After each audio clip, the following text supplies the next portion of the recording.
Berjumpa kembali dengan saya Nana Taryana di Jejak Kisah. Episode kali ini saya akan mengajak kalian menelisik apa saja sejarah menarik dari situs Sumur Bandung di Depok.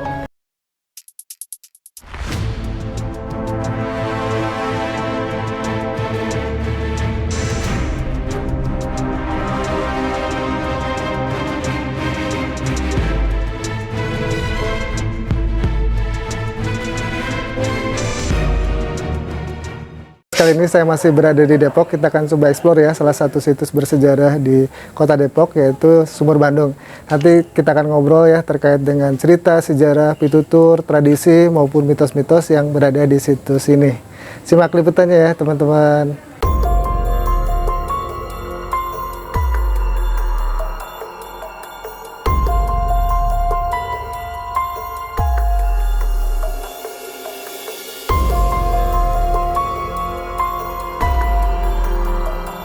Jadi ini Sumur Bandung ini memang diberi nama oleh tahun 83 namanya Patrick.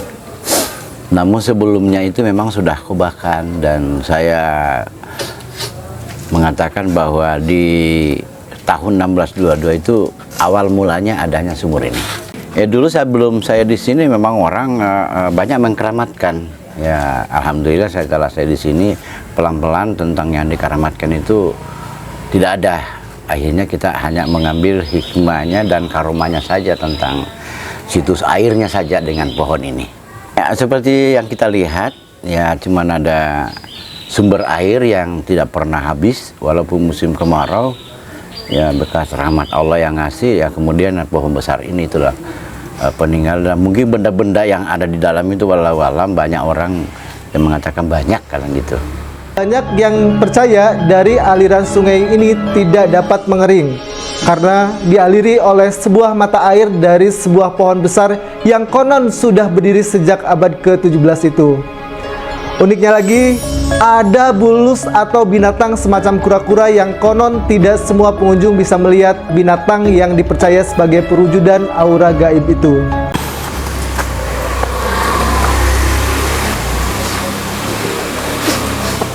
Enggak. Nah, di sini.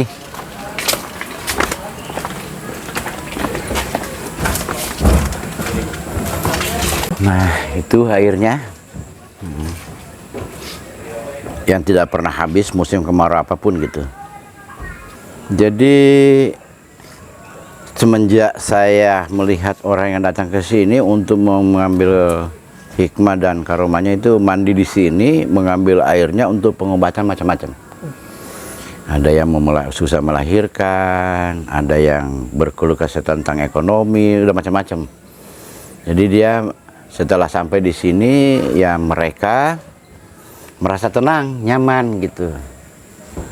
Alhamdulillah sudah banyak bukti-bukti berkali-kali ke sini. Kebanyakan mandi dan mengambil airnya bawa pulang.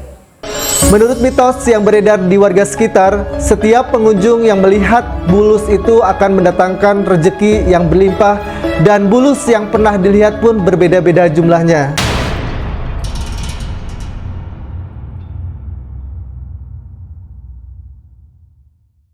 Karena saya biasakan di sini tidak ada istilah kuncen, saya tidak boleh mengutarakan maksud dan tujuan. Cukup dia yang tahu, maka saya sudah persilahkan tentang hajatnya, dia silakan. Jadi langsung ya? Langsung, hajatnya dia silakan. Ya, hampir semua hari. Ya, nggak ada istilah hari-hari ini gitu. Karena kenapa? Ya, memang dulu ada setiap malam Jumat Kliwon ada yang datang, yang berobat. Setelah saya terangkan bahwa hati-hati menyebut Kliwon itu bukan bahasa Islam. Kliwon itu adalah bahasa Hindu Buddha, ya. Kliwon itu dipakai oleh para kejawen. Jadi bukan untuk ini. Dan malam Jumat Kliwon itu lahirnya genderuwo. Jadi hati-hati pakai itu segituin. Akhirnya lama-lama nggak ada, bubar. Nah biasanya orang mandi lebih suka malam atau siang, Pak? Malam. Malam, ya. Jam? Ada yang jam 1, ada yang jam 12, ada juga jam 8 gitu. Ada mitos-mitos Pak di sini yang tidak boleh dilakukan? Ya, yang penting yang jelas kita nggak boleh sombong lah gitu. Jangan takabur, karena yang melihat kita lebih banyak ketimbang kita gitu. Jadi kita tidak boleh takabur, harus bersih, nggak boleh ngotor-ngotoran di dalam sumur gitu. Misalnya meludah atau kencing, nggak, ya udah. Kemudian kalau perempuan yang penting nggak haid aja, jangan masukkan gitu. Ya itulah ya barangkali pantangan-pantangan yang di sini. Situs ini bernama Sumur Bandung, namun sebenarnya sumur ini berlokasi di Taman Induk, Kecamatan Cipayung, Kelurahan Cipayung, Depok. Dan memiliki mitos yang cukup kental di dalamnya, karena terdapat 2 patung yang menyerupai anjing dan monyet. 2 patung ini dipercaya sebagai perwujudan manusia yang dikutuk karena tindakan tercela yang dilakukan dan tingkah lakunya yang tidak menyenangkan. Menurut orang ya konon bahwa ini adalah kutukan. Awalnya manusia yang suka ngintip-ngintip, ya namanya juga sakti-sakti zaman dulu, dikutuklah dia jadi anjing dan monyet kan gitu. Ya itulah kisahnya. Entah siapa yang ngutuk kita nggak tahu, wallahu alam. Cerita unik mungkin nggak etis sekali ya, karena mungkin itu larinya ke pribadi saya yang berkomunikasi dengan gaib, orang nggak percaya. Ibarat kata kalau angin memang nggak dilihat tapi bisa dirasakan, kayak gitulah yang sering saya rasakan. Dan saya sudah bisa mencirikan siapa saja sih yang datang dari arah angin dan wangi-wangian. Ya, wangi ini wangi minyak japaron, minyak ini minyak, udah saya bisa tahu, oh minyak wanginya si Anu gitu loh. Gitu. Itu sering banget. Apalagi kalau mau maghrib tuh wanginya macam-macam, oh banyak nih hari ini gitu yang datang gitu. Hanya itu aja, karena memang nggak bisa dilihat, hanya wangi-wangian dengar gitu. Kemudian ada larangan Pak, selain tadi untuk di sini tidak boleh berkata gitu. Ya, dalam artian gini, larangan ini apalagi kalau pasangan cowok cewek yang pacaran ya kita harus larang karena takutnya kesurupan. Dan itu sudah ada bukti. Udah beberapa kali bukti, alhamdulillah sekarang udah tidak. Yang kedua bahwa kalau berkata sombong itu, pernah ada dulu ibu-ibu sangat sombong mengatakan bahwa wah air ini lebih bagus, airnya beji daripada di sini, akhirnya dia pingsan gitu loh. Itu bukti bahwa kita tidak boleh sombong. Jadi kalau Bandung itu, Bandungan adalah kumpulan di atas sumur, ya. Artinya kumpulan untuk bertawasul, kumpulan untuk bertahlil, bertahmid di mereka. Itu awalnya dulu yang dimulai, awalnya ini Sunan Kalijaga. Yang pada saat itu mungkin dia mau ngambil air, tidak ada, akhirnya menggali sumur sedikit, ditandanya dengan pohon ini. Pohon galapacung kalau istilah di sini. Kalau kata saya sih kayak pohon rengas ya, bukan beringin. Menurut mitos, Sunan Kalijaga sempat berkunjung ke sana dan menggali daerah tersebut saat hendak berwudu dan juga menunaikan sholat di sana. Setelah itu pun tempat itu dijadikan petilasan atau tempat berkumpulnya para wali Allah.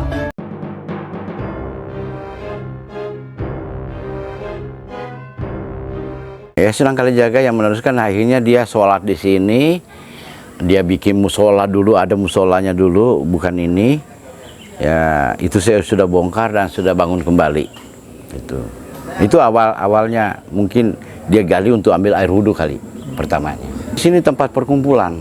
Ya, makanya saya sebut patilasan karena tempatnya berkumpul.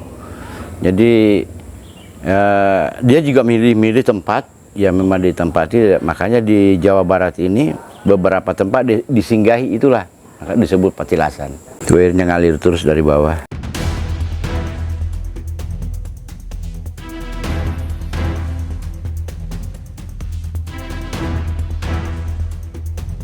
Ya, untuk para generasi akan datang, ya kita minta mohon adanya perlindungan ekspresi cagar budaya yang ada di negara ini. Sebab yang namanya cagar budaya pasti punya sejarah dan riwayat gitu. Oleh karena itu mari bersama-sama kita memelihara adanya itu, agar supaya ke depan bangsa ini kokoh dengan budayanya. Ini lokasi kolamnya ya. Kalau di sini namanya kobakan. Kobakan itu sebenarnya kalau di bahasa Indonesianya kolam ya atau Iya, balong ya. iya. Ya. Jadi kolam Bandung atau Kobakan Bandung ini, Bandung itu berasal kata dari Bandungan. Bandungan. Bandungan itu adalah kumpulan. Kumpulan ya. Jadi Jadi kumpulan di atas sumur. yang kumpul itu adalah Ya mereka-mereka yang merasa para leluhur kita. para leluhur kita ya, para leluhur yang memang dulu konon kumpulnya adalah di kolam apa namanya Bandungan ini ya, kolam Bandungan. Ini lokasinya di bawah ya, di bawah, dan itu ramai dikunjungi apa ya setiap Ya. hari bukannya ya, Iya, setiap hari. terutama di malam hari ya, Pak, yang memang punya hajat untuk mandi bersih, walaupun sebenarnya memang ini hanya sebagai syariat ya Pak ya. Iya, Hakikatnya tetap yang maha kuasa yang Iya. mengabulkan ya. Siapa tahu memang jalannya lewat sumur Bandung ini. Kita akan coba ke bawah ya teman-teman.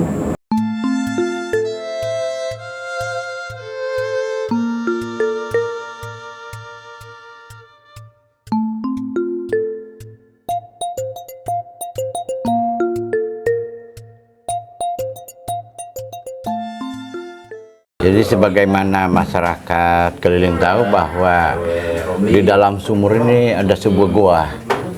Memang saya pribadi sebelum di sini udah mimpi masuk di dalam, bahkan duduk di dalam. Nah, begitu saya di sini itu benar, bila saya bersihkan itu kelihatan gua di dalam. Nah, itu jadi memang kayak kerajaan di dalam gitulah. Makanya saya sebut kerajaan Sumur Bandung. Cukup sekian ya liputan kali ini di Sumur Bandung. Kita akan coba eksplor situs-situs lainnya yang berada di Depok. Sampai ketemu di liputan selanjutnya ya. Itu dia penelusuran saya di kompleks situs Sumur Bandung Depok. Dengan segala mitos dan cerita sejarahnya yang sangat menarik untuk kita ketahui bersama. Saksikan terus jejak kisah dengan episode selanjutnya yang menyajikan sejarah menarik dan bermanfaat lainnya.